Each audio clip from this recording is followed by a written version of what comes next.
Afternoon, ladies and gentlemen, and on behalf of Ohio University's Voinovich School of Leadership and Public Affairs, I'd like to welcome you to the 5th installment of our 2013 Energy Webinar Series. My name is Scott Miller, and I'm the director of the school's Consortium for Energy Economics and the Environment, which is also known as CE3.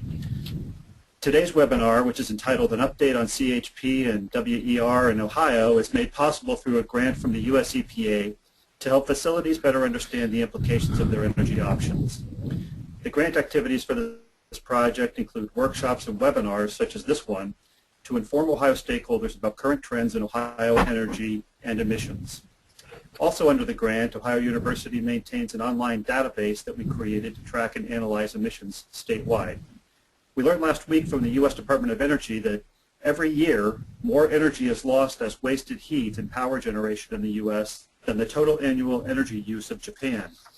But the use of combined heat and power technology can cut wasted energy nearly in half, according to a Department of Energy blog post.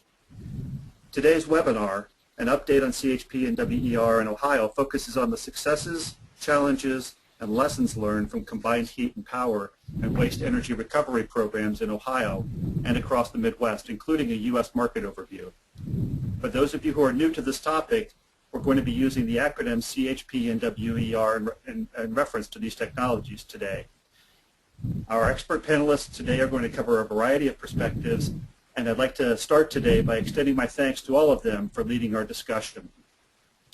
I have several logistical responsibilities in opening up today's meeting. First of all, if you have a question to submit to our panelists or our staff during the session, we ask that you type it in the question field in the GoToWebinar navigation pane on the right-hand side of your screen.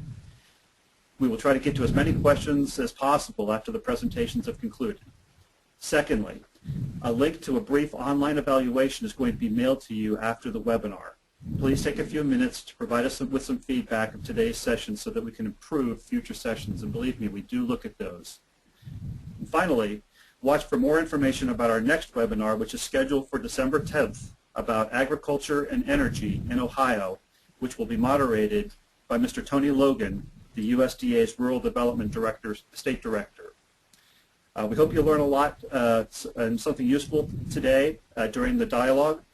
Recording of this webinar will be posted later this week on our website, www.ohio.edu/CE3. It's now my pleasure to introduce our moderator for today's webinar, Mr. Mike Zimmer. Mike is an executive in residence and a senior fellow with Ohio University's Voinovich School and its Russ College of Engineering. In his 35-plus years of legal service, Mike has advised international energy companies, utilities, manufacturing companies, and state and local governments regarding energy and environmental policy and project development and finance, including issues related to energy use, efficiency, corporate sustainability and manufacturing, environmental analysis for products, environmental regulation, and renewable energy project development. In Mike's professional career, he's worked on energy projects and assignments in 35 states and more than 20 foreign countries. He also has an extensive experience working with business groups and understanding changes in energy and environmental policies and regulations, tax policy and capital formation, and advanced energy technology issues. He's regularly invited to testify before congressional committees, federal departments and agencies, and state commissions and agencies on energy efficiency and project development and finance. And on a personal note, it's been my pleasure to work with Mike through the Voinovich School for 8 years now. So Mike, I'm going to turn things over to you, and I look forward to a really successful webinar. Thank you.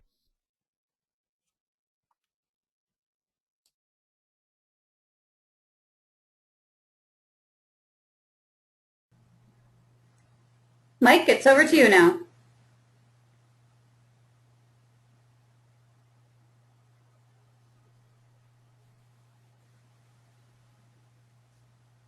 Well, it appears we're having some technical problems.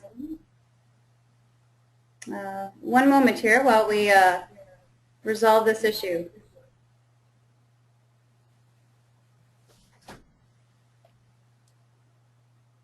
Mike, can you try again to speak so we can hear you?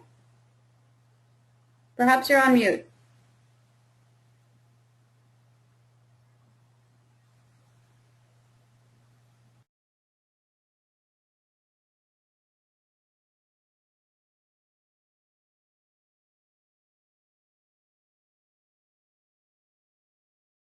Sorry, folks, just 1 second, please, while we resolve the issue here.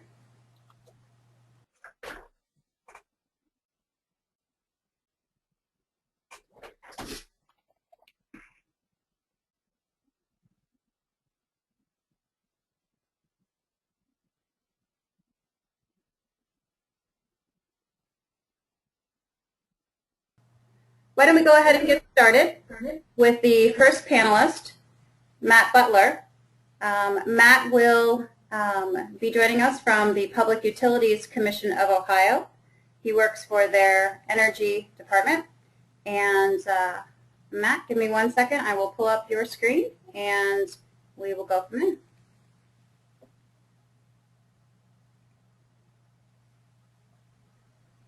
Matt, can you confirm that you can hear me? Yeah, I can hear you fine, Alyssa. Okay, great. 1 second.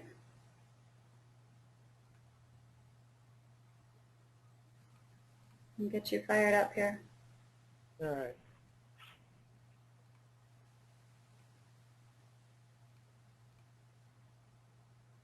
All right. Do you have control of the presentation now?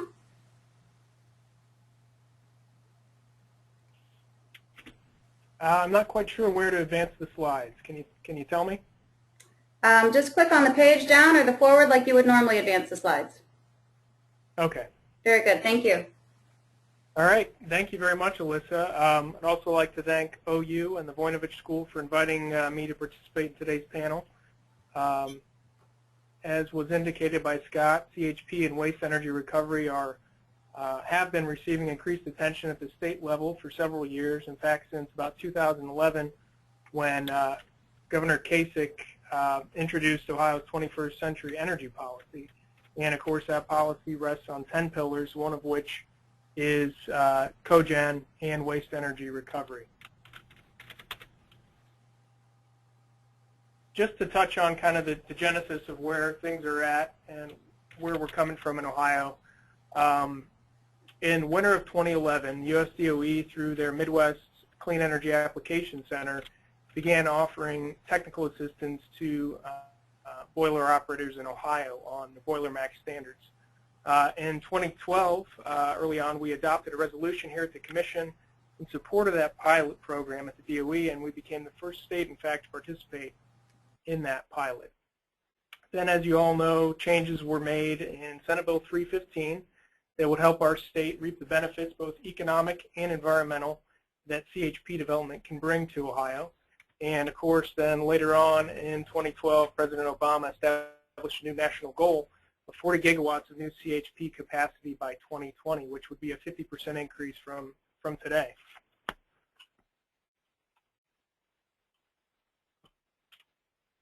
So how can CHP help Ohio? This certainly isn't an exhaustive list, but it's a few of the benefits that happen to sync up very well with our state policy and statutory roles here at the PUCO and other state agencies. First off, energy assurance and reliability.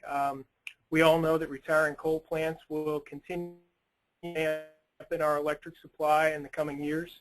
And CHP, of course, can help replace generation lost to those retirements and create distributed generation where there are pockets of constraint. CHP can help address market deficiencies. Facilities' decision to invest in CHP can constitute a market response that not only benefits that customer, but which also supports the state as a whole. CHP can assist industry in developing emission compliance strategies, including with the Boiler MACT. And certainly we encourage boiler owners to consider CHP when they do weigh their compliance options, because it's cleaner, it's more efficient for both thermal and electricity. When feasible, it can be less expensive to operate, and it avoids need for costly transmission and distribution expansions. CHP can encourage diversity of electric supply, and today we have about 500 megawatts of CHP capacity in the state. But we've got more than 9,000 megawatts of technical potential. And keep in mind that's technical, not necessarily economic potential, but there's a lot of room to grow. And that CHP option can expand customer choices and can help us remain economically competitive as a state. And last but certainly not least, I think we all learned during Hurricane Sandy and what happened there with some of the hospitals at NYU where they had to evacuate all their patients. while some hospitals on Long Island were able to draw CHP power and remain open. That CHP can certainly help critical organizations like hospitals, but also prisons, data centers, help them become more resilient and function as an island of power during outages. I'm not going to go over these definitions verbatim, but I did want to provide a few of the definitions from Senate Bill 315 that will set the stage for some of the incentives that I'm going to talk about here in a minute. So big thing to keep in mind is that under 315, all facilities, whether CHP or waste energy recovery, to be considered under the incentives under 315, they've got to either be placed in service or retrofitted on or after 9/10 of 12, which was the effective date of that bill. Going back to what we've been doing here in the state, through our pilot partnership with DOE, PUCO hosted a series of 5 educational workshops on topics ranging from CHP case studies to financial tools that are available to standby rates. We had 2 additional roundtable meetings then later with specific sets of manufacturers and developers. Those meetings were both held upon request of different entities here within the state. Meanwhile, while the Commission was working on those, John Cutica and his team at the Midwest Clean Energy Applications Center provided site-specific technical and cost information to facilities affected by the Boiler MACT rules. And in the course of that, they contacted more than 50 companies and were able to provide them with information and technical assistance. Availability continues now through what's called the CHP Technical Assistance Partnership. It's still based out of John Cutica's shop there up in Chicago. Katrina Pielli also launched a set of regional dialogues, first of which was held in Columbus, and those helped bring together regulators, industrial users, utilities, and other stakeholders to highlight the need for best practice policies for investment in industrial efficiency and in CHP. So through the course of our pilot partnership, we've learned a number of things. Obviously, first and foremost, successful CHP applications already exist in Ohio. Just a couple examples here. The Kent State facility that, in fact, in winter is able to provide the university with about 90% of its electrical needs, and in the summer about 60% of that load. And then Timken, through the replacement of some 1970s era gas burners, has been able to save about $450,000 a year with their installation. Some of the other lessons learned currently, Ohio's electricity prices are pretty tough to beat. Average industrial electric rates are in the ballpark of 6.1 per kilowatt hour, and the last standard service offer auctions for each of our electric utilities resulted in average clearing prices in the range of $49 to $54 per megawatt hours. So what we learned is that payback horizons really are best suited to institutional and government boiler operators. Now, it doesn't certainly mean that it's not going to work for private industry, but one thing we learned through the course of our workshops was that with some of those customers that maybe some joint ventures might work better. And here's a picture of a joint venture between Millennium Chemicals up near the lake and Duke Energy Generation Services.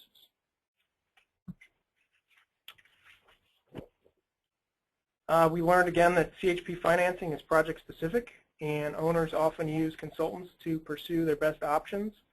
We have a variety of information about different finance options available on our CHP webpage, which is through the puco.ohio.gov site. But some of those options include debt financing, developer funding, private financing, and partnership. We also identified standby or backup power tariffs as a potential regulatory barrier, and rulemaking efforts are well underway to possibly make updates to reflect current conditions. So as for incentives at the state level, these incentives here were accomplished through Senate Bill 315. I think most folks are pretty familiar with both our energy efficiency portfolio standard and our alternative energy portfolio standard here in the state. On the energy efficiency side, new and retrofit CHP and waste energy recovery will be are currently eligible. Right now, we are, as a commission and as a staff here, we're charged with determining a methodology to measure those energy savings from CHP and WER systems. And this methodology is just one subject of an overall 5-year review of energy efficiency that we're conducting right here. And I can say with near that we expect to see staff proposed rules issued very early in December for comment. On the renewable side, of course, the portfolio standard is for 25% of our power here from utilities and suppliers to come from advanced or renewable resources by 2025. Half of that's got to come from renewable resources, which under 315 now includes waste energy. Here's an application process on our site to process for eligibility as a renewable energy generating facility here in the state. Once a facility gets certification from the PUCO, they can take that to one of two essentially accounting system for renewable energy credits. There's PJM Gas and then there's MRETs through MISO to create and track those RECs. And those RECs can be bought, sold, traded, or banked. One thing I do want to point out is that facilities cannot double count as both energy efficiency and renewable resource. So if you're waste energy recovery and you want to look into these, you've got to pick one or the other. So inclusion of a waste energy recovery system and an energy efficiency program precludes its consideration as a renewable energy resource and vice versa.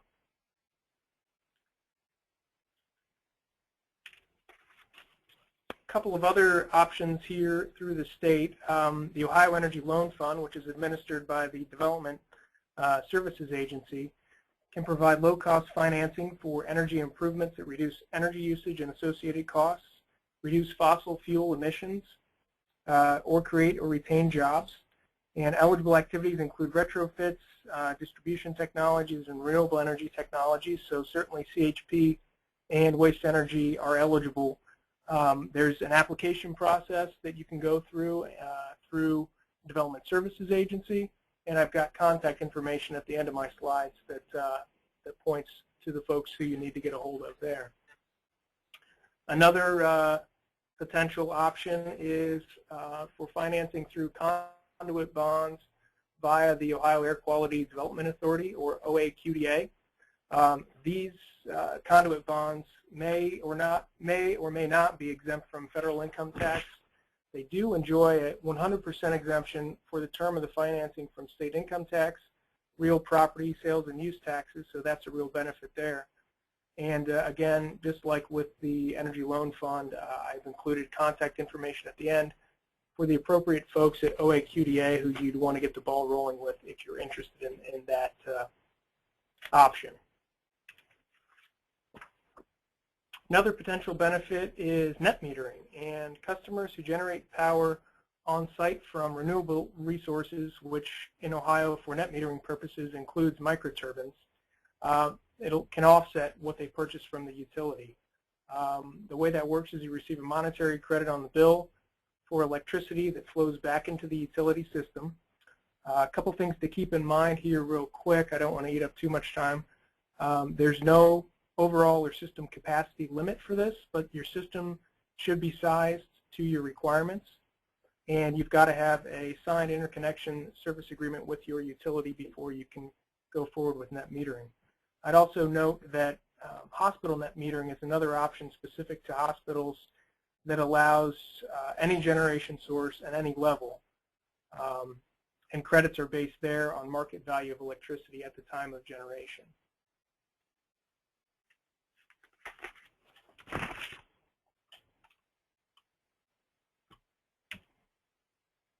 Okay, so that kind of recaps where we've been here in Ohio. What's ahead? We're going to continue our discussions with developers and utilities. Those have been ongoing since our former commissioner, Cheryl Roberto, got the ball rolling here at the commission. We will continue to refer individuals and developers and potential customers to the Midwest CHP TAP and John Cudacup there for technical assistance. We are looking at expanding our efforts here through some potential funding that we've applied for at the U.S. DOE. We're waiting on hearing back on that, and I think certainly the government shutdown put a delay on answers there. But what we're looking at doing is to develop more of a market sector specific approach to our education and outreach efforts, maybe looking at some of the institutional customers where we see the most potential, at least in the near term, to get some CHP development going here in Ohio. And last but not least, certainly is our rulemakings. And I want to make clear to everyone that those rulemakings that we've got going on are proceeding in Bill 58. We're not going to wait for Senate Bill 58 to come out before we go forward. The first of those rulemakings that I think you might be interested in is our 4901:1-10 of the Administrative Code, which includes rules on net metering and PURPA. And on that one, we're anticipating that a final commission order will be placed on the agenda sometime in January. For interconnection services, which includes standby, these rules are currently undergoing a final commission review before the commission issues an order, likely this month. And then last but not least, we've got our energy efficiency programs and alternative energy portfolio standard rules. We're finalizing the draft rules in those dockets that would go to specifically the methodology to count CHP as energy efficiency.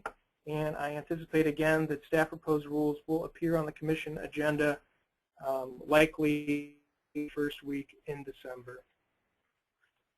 In the meantime, I don't want anybody to think that waiting on those rules is necessary, because we do have statutory authority here at the Commission under 315 to consider applications. And we would encourage developers to file through our existing EEC case process and really present their case for consideration. We have actually spoken to a handful of potential facilities on this, and we do anticipate that we're going to get an application in the not too distant future. The Commission would consider those proposals on a case-by-case basis, obviously before the rules were final. We'd also encourage, again, waste energy facilities to file for renewable status here at the Commission, and we have, under 315, received applications from both Kent State and the University of Cincinnati under a carve-out that was in 315 for their facilities to be eligible as waste energy recovery, and we're in the process of reviewing those applications now. My last slide is just some contact information here at the Commission. I'd encourage you to stay tuned for updates on our CHP listserv, which you can get to at the link there on our site that's spelled out under my name. And there's also contacts at the Midwest CHP TAP, the Energy Loan Fund, OAQDA, and the Department of Energy. And with that, I don't have anything more to add. Thank you.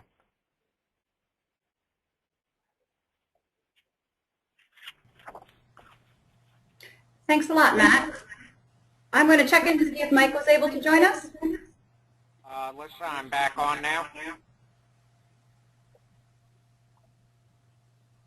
Fantastic. Mike, how would you like to handle? Would you like to do your slides, or would you like to go ahead and introduce Ethan? No, I'm going to introduce Ethan and Dan. I can go through the slide points and the wrap-up at the end of the presentation to keep us on time, Elizabeth. Okay. Pleased to welcome our next speaker following Matt's kickoff presentation. Ethan Rogers is Senior Program Manager Industry with the American Council for an Energy Efficient Economy. Ethan directs the day-to-day activities of the industry program for ASA Tripoli, focused on very in-depth analysis of industrial facilities and how they reduce use through investments in new, more efficient technologies.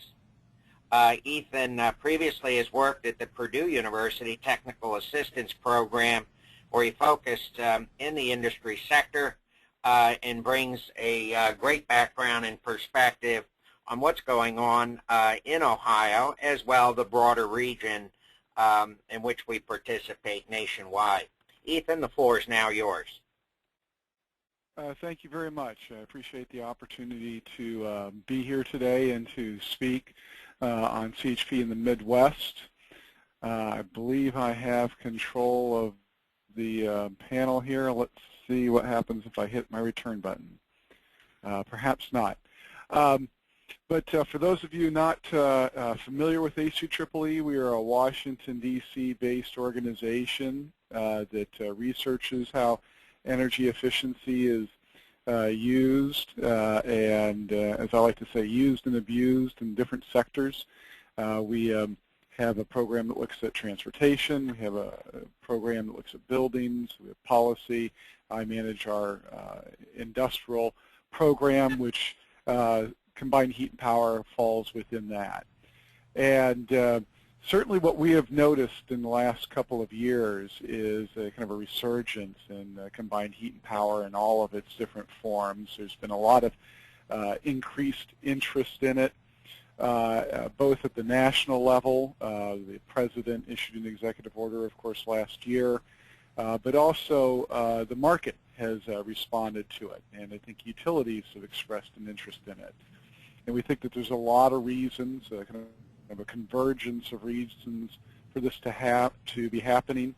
Of course, the economics, mostly supported by stability in the price of natural gas, has changed the market for distributed generation in general. But there's also been a lot of old coal-fueled power plants are retiring, and utilities have been looking at how they're going to replace those. There are environmental regulations that are changing, and we'll talk about that. And then, of course, as Matt referred to earlier, there's grid resiliency issues that have emerged really throughout the country, but certainly on the coasts and on the East Coast and in the Caribbean. And I think a lot of people are looking at CHP as a kind of risk mitigation strategy. A lot of utilities are also looking at it for probably the first time in a while as a mechanism for generation or to mitigate load growth. And so I am still not sure if I have control of... Ethan, you should have control with your mouse there. Go ahead and click on the middle of your PowerPoint presentation. There you go. Oh, I was hitting my return button. There you go. There was mine. Yeah, okay. Let's see here. There we go. Of course, there's an awful lot of issues that affect whether or not people will make these investments. I often like to observe that combined heat and power, everybody says, well, it's so great, it's so efficient, why don't we see more of it? And I think, in a nutshell, it is because there's a mismatch between all the risks associated with it and all the benefits. And so the more you can line these up, the more that you can concentrate them into kind of one holder of the risks and benefits, the easier it is to move forward. But obviously, the cost of electricity, both from a consumption standpoint, your kilowatt-hour charge, your demand charge, and any standby rates are going to have a big impact on whether or not a specific facility will make sense. And I would say that that, more than anything else, tends to be the first threshold that people have to leap over is the electricity that I'm going to generate really going to be cheaper for me than what I am already getting through the grid? And then, of course, you move on to the thermal load. And, is natural gas pricing going to go up and down? We're pretty sure we got a stable supply, but is the volume of it going to change, or is the price of it stable enough that I can make a long-term investment, truly in the tens, if not hundreds of millions of dollars? The utility, if they are going to be involved in it, they are going to be looking at the stability of the hosts. If that thermal load is good today, will it be good 10 years from now? Manufacturing is more than perhaps it was 40 years ago in how things are made and the energy profiles of facilities. So a properly sized cogen today may not make sense 5-10 years from now. And so a lot of utilities are very concerned about that when they look to get involved in CHP. But they would also be mindful of whether or not location makes sense. Would a certain location help balance out the grid? Would it be able to provide ancillary services such as we've seen in Manhattan, where I think it was SUNY is saving maybe a few $100,000 a year in electricity costs, but Con Ed is realizing a few $1,000,000 a year in value of volt VAR control and frequency control and that type of thing. And then, of course, state policies can make or break a project. Can you interconnect, depending on whether it's a small project like a microturbine or a larger project? These interconnection standards change, and of course, whether or not the facility would be able to participate in any energy efficiency or renewable energy or pollution credit trading schemes. And so a lot of variables going on there. And we're seeing that the investments vary around the country, but you can see in this map here that New England, California, certainly the Midwest, Texas, there's been a fair amount of new CHP deployed. Specifically in the Midwest, we're looking at a pie chart of what the current status of play is, and there's a pretty good mix of where these facilities are. I mean, it's not unusual to see a lot in the chemical and refining sector, but those are not as large in the Midwest as they would be on the Gulf Coast. So you see an awful lot more pulp and paper and food processing. Universities are very common sites for cogeneration.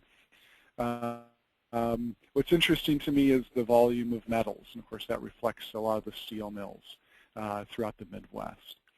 I should mention that a lot of this information comes to us through research that has been done by ICF International, and ASA Tripoli partners with them from time to time on a lot of different research projects. But I did want to call out their work in this space.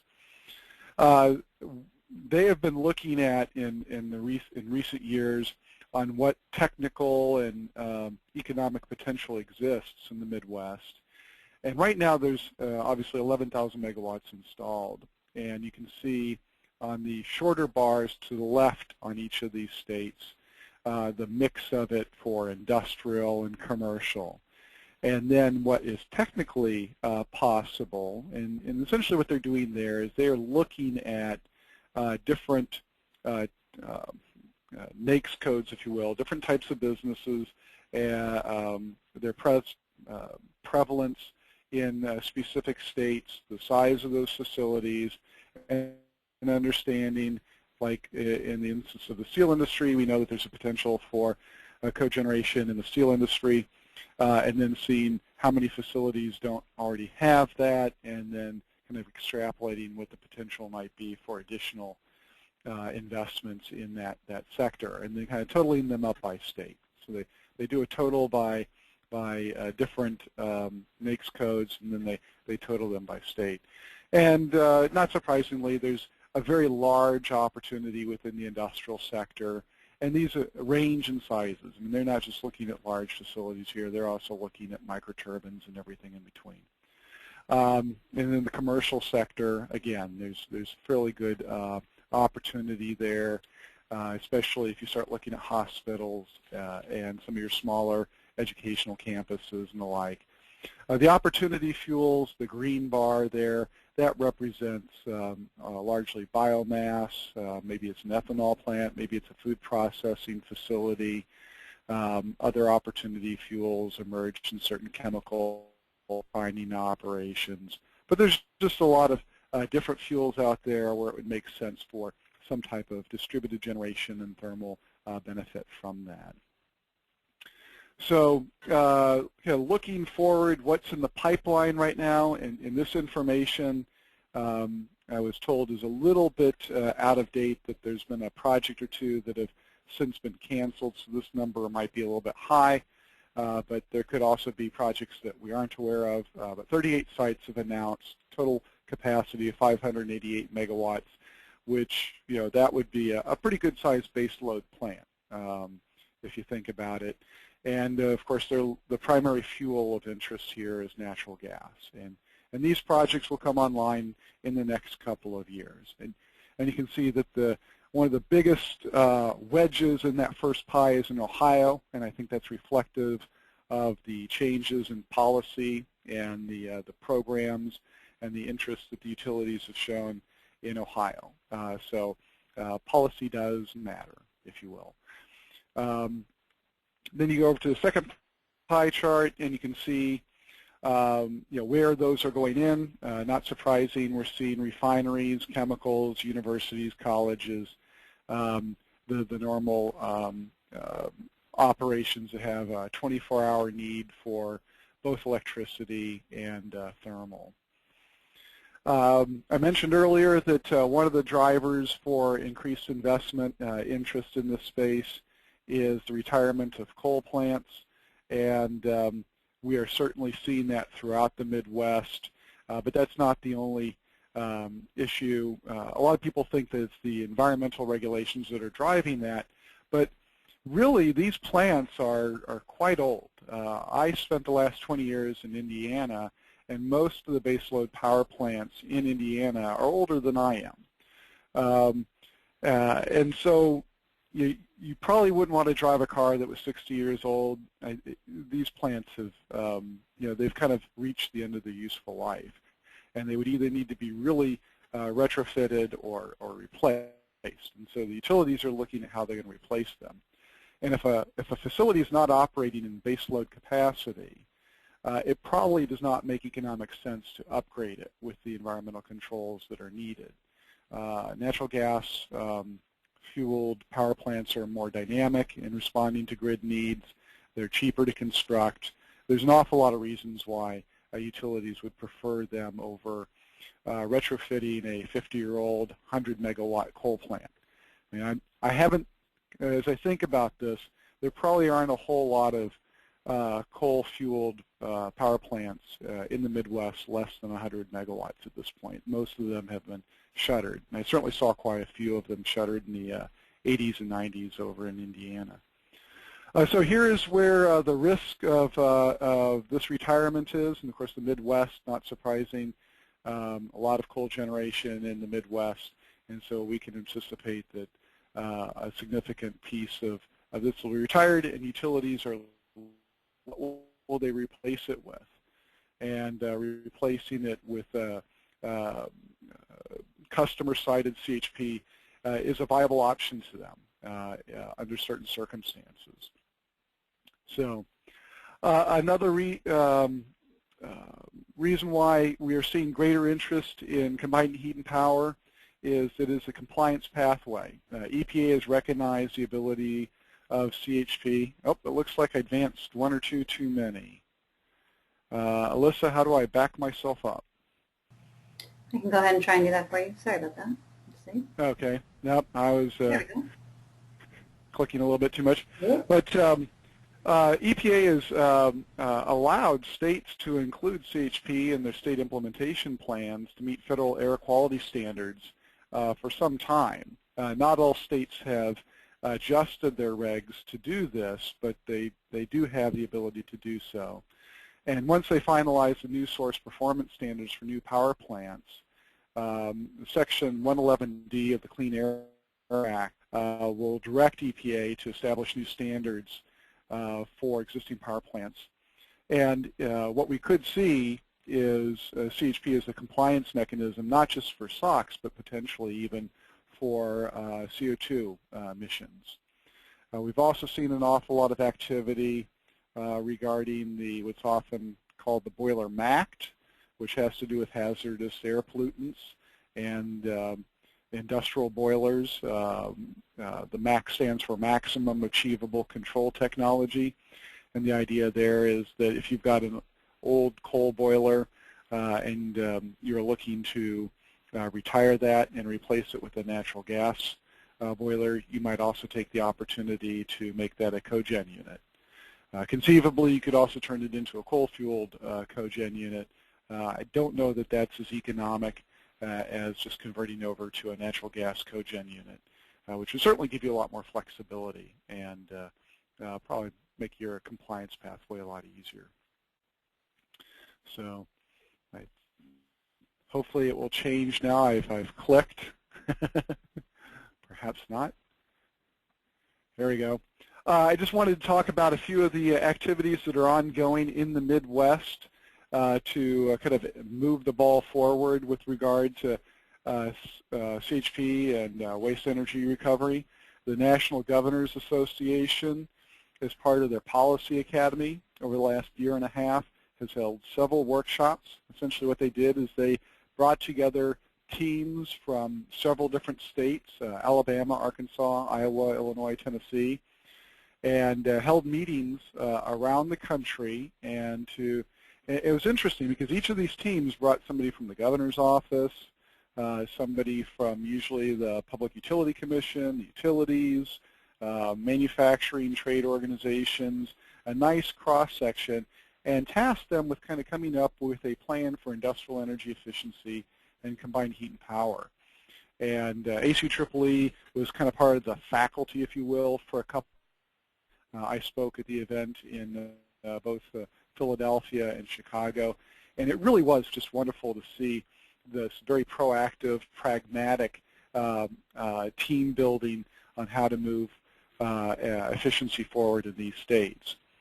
A more recent effort we've been involved in with Great Plains Institute. We just held a event in Chicago.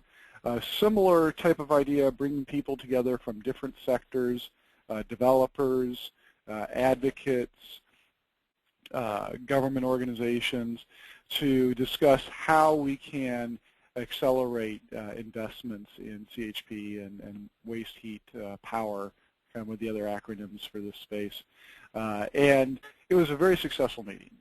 We had some funders there, and so I think that we'll see a lot of follow-on activity to that. So there's an awful lot of activity around CHP, and specifically the Midwest. It certainly strikes me that there's more activity on the ground in the Midwest pursuing a greater investment in CHP, probably than anywhere else in the country right now. And I suspect it's for all the reasons that I've just described. You know, the environmental reasons, the retirement of old coal power plants, the economics, the stability of natural gas, and the like. And I think my last slide, there we go, is some links. You can check out information about Ohio or any other state on our website. All of our information, all of our reports can be downloaded for free. We obviously have been in this space for over 20 years researching the technologies, the practices, and the like, and trying to educate through our research projects and our outreach activities.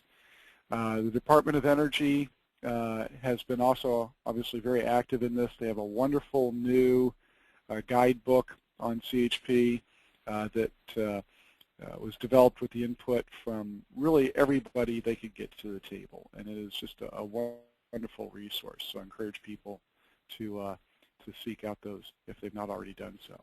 But thank you again for this opportunity. I very much appreciate the chance to speak with everybody about CHP, and I look forward to questions at the end of this webinar.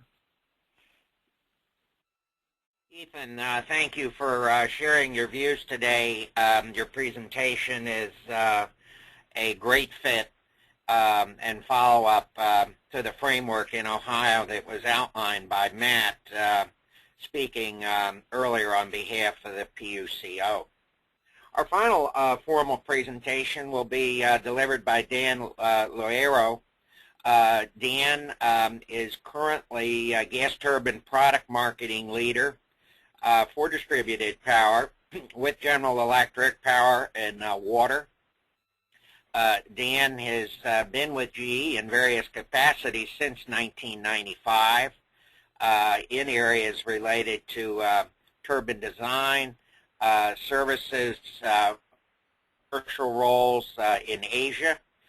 He also has substantial experience as well in the Caribbean, Latin America, and will speak to us today in several key areas, matters related to technology, what's developing in the technology space, and also giving us a perspective on combined heat power, waste energy recovery, both nationwide and what we're also seeing globally. An important perspective, many of our companies in Ohio are multinationals or companies that are working in national and international markets. So Dan's perspective will round out the presentations for today. Dan, welcome, and the floor is now yours. Michael, thank you very much for your kind introduction, and thanks as well to the organizers for inviting me to participate in today's event. At least I believe I should have control now, please. Okay, it looks like I do have control. Great. All right, so as Michael alluded to, I'll give you a high-level view of the global energy needs, including CHP, and quickly drill down to the U.S. market, and also provide you some sample case studies of what CHP looks like here in the States. So as Michael mentioned, I'm with the Power and Water business. This is one of 8 divisions within the Greater General Electric. Within Power and Water, we offer power generation solutions that includes renewable energy, nuclear power, and what we call thermal power, or gas turbines, gas engines, power generation. When we talk about distributed power, we talk mainly in the range of 1 to 100 megawatts, including gas engines and our aero gas turbines products. In terms of distributed power, or let me take a step back. When we look at the globe, the energy needs can be summarized as a huge increase in power demand driven by population that today is somewhere about 7 billion, growing to about 8.9 billion people by the year 2050. This drives electricity demand, and we project electricity demand to grow roughly by about 16,000 terawatt hours of electricity, or roughly about 1,800 gigawatts over the next 30 years. Roughly today, the world, about 20% of the world's population has no access to electricity. Even here in the U.S., there are some of that. Distributed power is viewed as one of those solutions to provide electricity to the broader range of around the world. But what is distributed power? Our definition basically is power that is produced at the point of consumption. So if you think of industrial power generation, CHP is obviously one of those. That is, in a sense, distributed power. This is whether you are connected to the grid system or you are independent of the grid. We do see a global tendency across the world for more flexible, smaller power generation versus the traditional central power generation, the big, 1-2 gigawatt power plants. So that is kind of in the trend. It's within distributed power. Some of these benefits that are produced by distributed power has to do with reliable, independent power generation, such as CHP, which one of those key benefits is that with the right elements, you can lower your operating costs if you're an industrial customer by generating your own power with higher efficiency versus tapping into the grid. Natural gas Also, natural gas power has big environmental benefits in terms of lower emissions versus some of the other traditional power. And also, when we talk about 1.4 billion people today with no access to electricity, distributed power can provide this electrification. Again, whether the grid is existent or non-existent, distributed power can reach out there and allow for economic expansion, population expansion, wherever that might be. So that's, again, distributed power. In this page that you're looking at, kind of in the middle highlighted, is combined heat and power, whether it's for commercial purposes, such as airports, hospitals, or it's an industrial type of customer, whether it's oil and gas refinery, or perhaps, food and beverage is some of the typical examples in the industrial CHP. And CHP, by the way, I should mention, it is one of the fastest segments within this distributed power market that I highlighted a moment ago. When you look at it globally, combined heat and power, it amounts to projections, right? We're talking potential, as earlier mentioned by Ethan. We see roughly about 900 gigawatts over the next 30 years. When you look at the global map that you have in your screen, between the U.S., the European Union, and China, these three regions of the world account for roughly 600 gigawatts of the total potential around the world. So big, big concentration of power within this.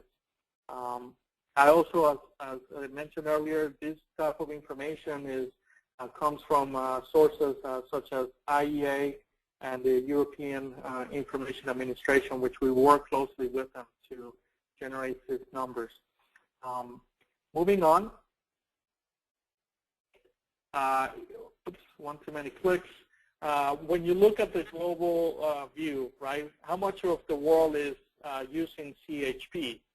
So when you look at total power generation capacity, all forms of power generation, CHP accounts for a fraction, depending on what country you're looking at.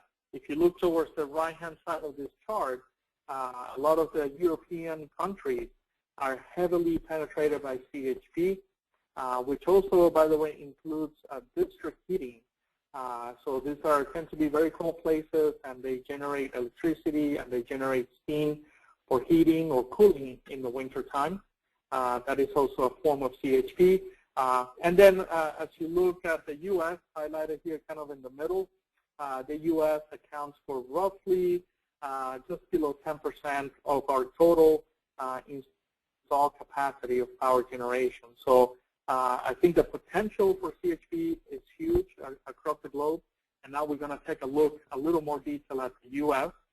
And today in the U.S. market, we have roughly about 83 gigawatts of power under CHP. You see the locations heavily in the Northeast, Midwest, and also towards the California. Roughly about 4,000 sites account for this, the bulk of it.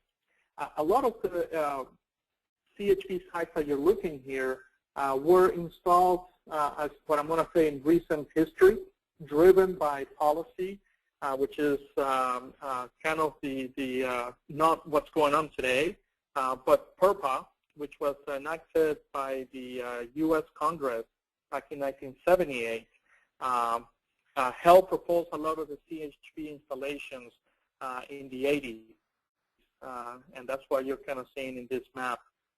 So PURPA, I know it was amended sometime back in 2005, but it's come to an expiration, or it doesn't play a high profile as now. So that is a view of what CHP looks like today in the U.S. Let me make a page flip here. And what we are seeing here now is kind of giving you In the upper right pie chart, you see a breakdown of what industries are utilizing CHP, again, in the U.S. market. But if you look at chemicals, refineries, and paper mills, this roughly accounts for about 60% of all U.S. CHP. And then the smaller ones you see depicted in the other colors. You see some of the benefits CHP has put forward today in terms of fuel savings because of the higher efficiencies. About 1.9 quadrillion BTUs of fuel is saved by this CHP. In terms of emissions, roughly 240 million tons of CO2 is saved by this higher efficiency that CHP has. So the benefits are tangible in terms of fuel and emissions, but also for CHP, there has to be also some financial benefits for the users, and I'll try to cover that in a moment. In terms of potential, this is, kind of a similar definition of what Ethan mentioned earlier, but this is across the U.S. And this number, 132 gigawatts, is slightly different than the one before because this is more of an internal number within us, what we see as potential. But roughly 130 gigawatts, and you see the split between industrial and commercial users. And then we try to segment that by what we call the prime mover technology. So if it's a gas turbine or a gas engine that is generates steam, that gas turbine is what we refer as the prime mover, and that's the sizing that we see for those particular segments in the various shades of blue. So roughly, again, about 130 gigawatts of CHP. And from our perspective, if anything that falls below 20 megawatts are prime movers, we typically address those with what we call gas engines or others with smaller gas turbines. And anything that goes, over 20 megawatts, and again, these are typically refineries, paper mills, chemical plants. They lean on the heavier gas turbines, okay? Not necessarily the gas engines. This is a further breakdown and really focusing the 1 to 20 megawatt segment, just to give you a flavor by sector and by states. When we say sectors, we refer to various industries, textiles, metals, food and beverage, chemical plants, and you see the split in between industrials, 36 gigawatts, and about 30 gigawatts for the commercials type of applications, such as I mentioned, colleges, commercial buildings, and you see the rest in there. From a state perspective, where we see this potential lying in, so in this case, I highlighted California, New York, and Texas. That for the industrial sector, it adds up to about 20% of the potential. Ohio is highlighted there in red. It amounts, from our perspective, about 6% of the total potential, which is roughly about 100 gigawatts in this particular case. And then also on the commercial side, you see roughly about 3% for Ohio, and so are also driving CHP across the U.S. What they got up to. All right, so let's get into a little bit of the dynamics of CHP and what drives CHP. So, I give you one case, an example. There is a major U.S. food and beverage company that roughly spends about $1 billion a year in fuel. A lot of their sites do not have CHP. A lot of their sites are located in the U.S., but also spread out throughout the world. And so they're looking at CHP as a way to reduce that fuel bill, which quite sizable, about $1 billion. So if you were to reduce your fuel expense by about 20%, which 15-20%, which is typically what we see on CHP, then you have quite a significant saving. But it really goes beyond that financial benefit. There's two things that we see that drive CHP. There is what we call the cost of the electricity that you generate, and then what incentives are out there being offered by states or legislation that can also add on to those benefits. And we kind of depicted that in here between red and green. There is a terminology that we call spark spread, and what you see the definition here is what is your electricity rate, obviously industrial electricity rate, and what is your fuel cost. And as that difference increases, then CHP becomes a more favorable solution. So high electricity rates, lower fuels, that gives you a good spark spread, and that is kind of the first signal that CHP is coming in as a possible solution. And then obviously you have to look at the technology and the operation and maintenance of that technology, and that kind of gives you the overall cost of electricity to make sure that it's feasible, and then the various incentives that states can offer to promote that CHP. So those are some of the drivers from a pure financial level. Let me go into this next page here. And this is a look at the so-called spark spread that I highlighted in the previous slide, and also looking at the gigawatts. I'm looking at the lower half of the chart. So the orange line is the spark spread in time.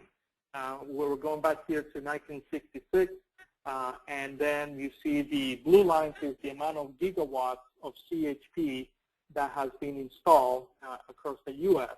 And so kind of in this yellow box that you might be seeing in your screen, this yellow box gives you an indication of what the effect of the PURPA legislation did. Obviously with the right spark spread, relatively high, a lot of CHP was installed, and kind of the reference to that is the big bubbles that you see above. Those are gigawatts of CHP installed.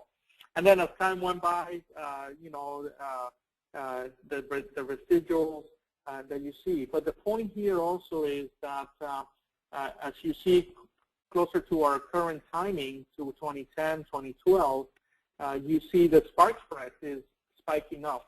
Our natural gas pricing relatively low versus the rest of the world, where in some countries like Japan, for example, you're paying $18 per million BTU.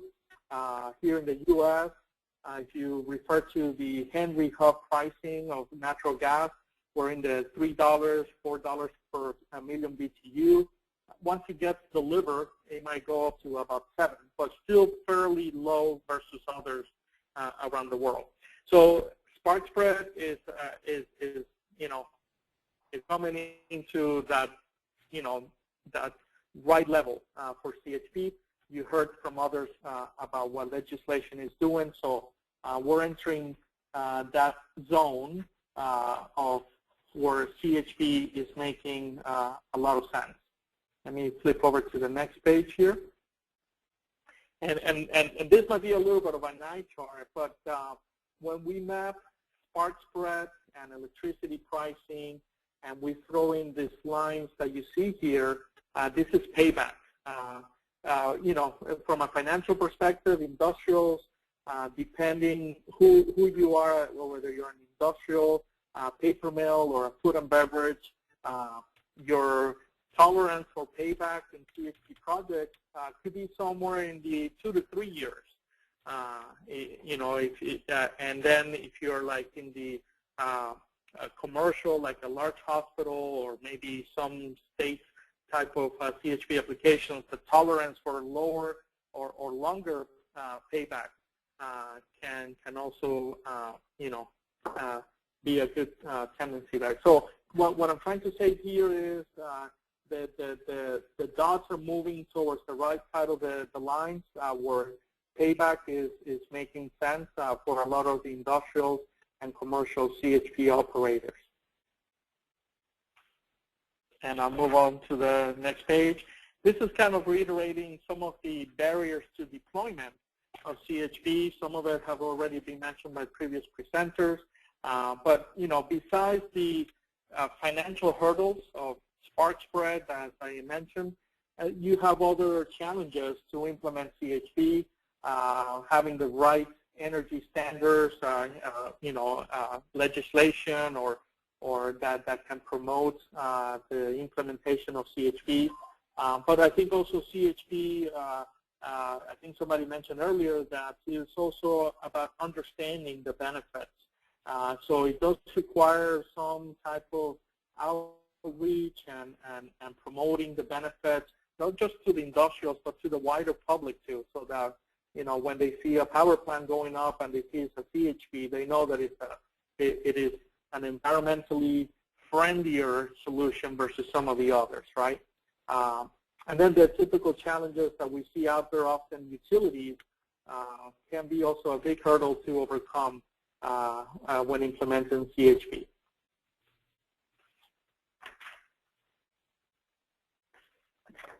Some of the emerging drivers, and this slide kind of reiterates some of the highlights previously mentioned, but so CHP, it is getting some recognition at the federal and state levels of the benefits that I mentioned earlier. You know, you heard about environmental policy around boiler MACT. Also, you know, Ohio is a great example of a state leading and looking to implement higher energy efficiency. It's an excellent example. And then, yeah, you also, I'm sure you heard about the federal executive order by President Obama that calls for 40 gigawatts of CHP. And although that lacks policy behind it, but it's a big voice, and federal resources are moving forward to be enablers and work with the states to implement CHP. CHP most recently has been on the news a lot with grid resiliency, and this is the grid system in the U.S. being able to survive natural disasters such as the Sandy superstorm last year. It knocked out power across a lot of the area of the Northeast, but there were some lights or places with lights still on, and a lot of those places were powered by combined heat and power plants that were able to keep running because of their high reliability and not depending on the grid. And even some of those power plants were able to allow their employees in to, you know, charge their phones or, you know, have some electricity access. Excuse me. And then the last one here that I mentioned, abundance of natural gas, is what we hear a lot in, you know, in the news and the papers about this natural resource becoming more abundant in the U.S. Thanks to the fracking technologies. And so that is also helping keep the price of natural gas lower. And to kind of wrap it up here, I'll share with you, let me try to flip over to the next slide here. I'll flip over one more slide, and just to kind of give you a feel for the ranges of efficiency. If you're generating power with just a simple gas turbine, or right, the electricity that is generated can be in the range of anywhere between 30% efficiency. It could be as high as 50-55% efficiency if you're on a combined cycle central power plant generating electricity. But when you're doing this on a combined heat and power configuration, your efficiency jumps out the roof. And what I'm trying to highlight here is the high levels of efficiency, 83 to 89% level of net CHP efficiency. Very dramatic levels when it comes to CHP.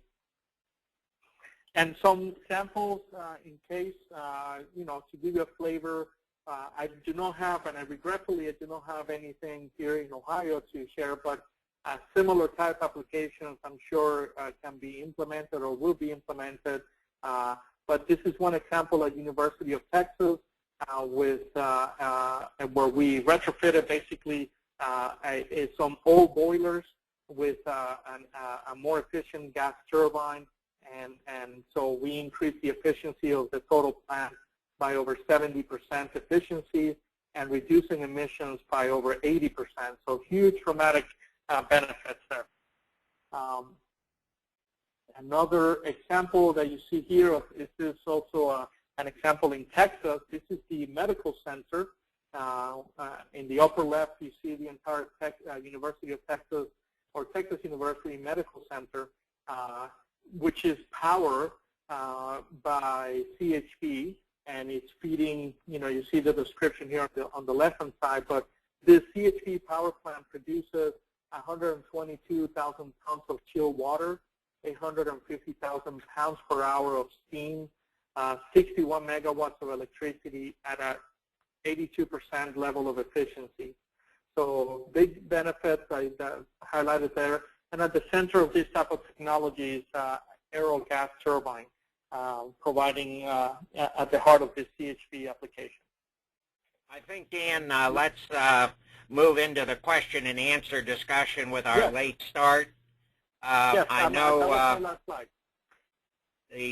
Some of these case studies to answer the interest of our audience will be fully available that Dan has presented, along with the slides of our other speakers that'll be posted 2 to 3 days on the CE3 site after the webinar is completed. Let me ask questions now that are coming from the audience. Dan, Matt, and Ethan, thank you very much for your formal comments and presentations. I'd like to ask maybe all three of our speakers, what is the role here of energy service companies looking ahead, particularly for industrial users? Is that a market approach that is going to be critical and useful? Historically, it's only served the needs of the institutional markets, the governmental markets, more effectively. And is that a critical piece of the puzzle looking ahead to facilitate greater CHP market deployment in Ohio as well as in our other regions? Ethan, you have a thought on that question? Let me unmute myself here. Yeah, we have not seen it, as you say, as much in the industrial sector as we have in the institutional sector. The projects that I've heard about recently where a third party was involved tended to involve medical centers or universities. I know just in general, energy service companies do not have a big presence in the industrial sector because the industrial sector is looking for a quicker payback. And so there's not enough, if you will, cream to share in just normal energy efficiency. But with CHP, the investments are pretty big, and I think that there could be a model there for a third party to be the kind of owner-operator, or at least the operator of an asset, some type of design, build, turnkey operation. But there is no particular project that comes to mind at this time, at least not in the megawatt scale. Very good. Let me ask the question of perhaps Matt and Dan. I think, Matt, you alluded to in your comments, and Dan, it's an important part of your presentation. What is the role of standby backup power rates in terms of the economics of projects? And I think, Matt, you had suggested in your presentation the value of getting those updated perhaps to reflect current conditions in the marketplace. Both of you want to comment on standby backup power rates and how they're an important piece of the puzzle? Sure. This is Matt. I'd just say real quickly that that's a topic that we posed some supplemental questions to in our interconnection rulemaking that will wrap up here soon. And over the course of that, one thing that we heard is that since generation is a market-based service in Ohio, some of the comments were that EDUs, the utilities, shouldn't include generation service in their standby tariffs, as you can obtain those either through the utility, through the auction SSO rate, or from an alternate supplier in our state. And so what we did then was to propose changes that would remove outdated references to provisions for generation-related services. And again, those rules are undergoing final review by the Commission, and we expect a final order from the Commission this month. One other thing we learned, though, was that other modifications will likely need to be addressed through our rate case process here in Ohio on a company-by-company basis as their plans come under review again in the next 2 to 3 year time frame. Maybe final question before go through the wrap-up. Dan, you focused on the opportunities being presented by natural gas, both domestically and worldwide. Comment as well on other fuels. I think one of our speakers noted prospects for biomass, wastes, biogas, as well as an option or alternative. How do those fit in the fuel stack looking ahead as well, Dan? And do we have the right technologies available in place to capitalize upon those other fuels? Yeah, no, great question, Michael, and I appreciate the question. So, yeah, the short answer is yes, there is technology today that can take on biomass as an alternate fuel for CHP. As an example, right? The challenge is it becomes sizing. So if you, for example, if you have paper and you're a paper mill and you have some bagasse and you can use that as a biomass, that's great. But it then becomes, it's really sizing, you know, whether you have the right size and the right amount of biomass to do a CHP. And those typically are manageable and doable, but they're, you know, they're in the smaller size end. And then kind of in the larger CHP, when you're talking refineries or large commercial applications, then that's where you see natural gas as the preferred choice. I just add to that. I think I would just add. Go ahead. Yeah, thanks. Sorry. I just add real quick that folks should also keep in mind that biofuels are a renewable resource in Ohio, so that would be an option in addition to the energy efficiency incentive under the law. Very good. You know, in the wrap-up, before I turn our program back to our moderator or host, Alyssa Welsh, I think what we've seen is a good summary of the opportunity presented for CHP in the state. It is part of the current governor's energy policies, supported by the 2 prior administrations as well. We're seeing, I think, factually in studies and work being done in the state, the benefits on rate suppression being generated by energy efficiency CHP strategies. The critical importance of modernization in the state. Many plants in the coal-fired sector are over 40, 45 years old. They're smaller. Many of the gas pipelines and facilities in the state are over 50 years old.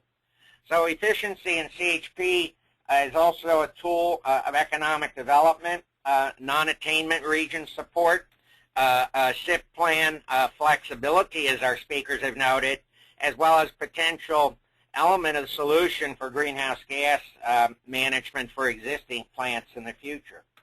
We're seeing it as an element of competitiveness, including in the supply chain, as well as competitiveness for product. branding, sustainable innovation and energy management, process and product improvement. CHP and energy efficiency offers the benefit of improved system load factor to meet system peaks. We've also seen the benefit of fuel volatility, price hedging associated with CHP, and access to other fuels that do score well on a renewable basis, the waste, the biomass, the biogas options and alternatives as well.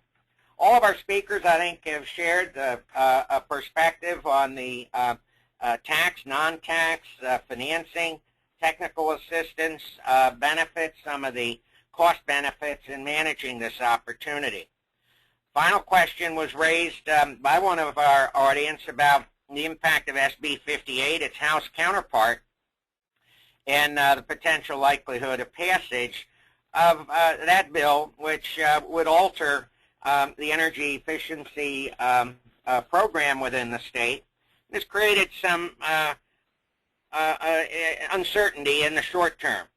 The facts as presented by our speakers, I think, indicate that SB 58 is a little bit out of sync with both historic state policy, market policies we're seeing elsewhere in the country and globally, as well as raises some interesting questions in terms of the maintenance of critical benefits for end-use customers, whether they're institutional customers, whether they're individual customers, or the industrial base of the state. SB 58 runs counter as well, I would observe, to the recognition of the critical role of energy efficiency by our Senator Rob Portman, who has shown leadership in the Congress and advancing improvement in this sector for the future, as well as other groups in the state and OMA. I wouldn't handicap the likelihood of success on the merits of the bill at this point. It is a little bit out of sync, certainly with other state policies like Texas, like we're seeing in California, critical industrial states like New Jersey, New York. Certainly the validation of the fundamental role of energy efficiency recognized by some of our utilities, McKinsey, Deloitte, our folks and friends from GE today, as well as other national and global perspectives. So the outcome of that uncertainty, once it's resolved, still will create a clean slate, a clearer picture for the future.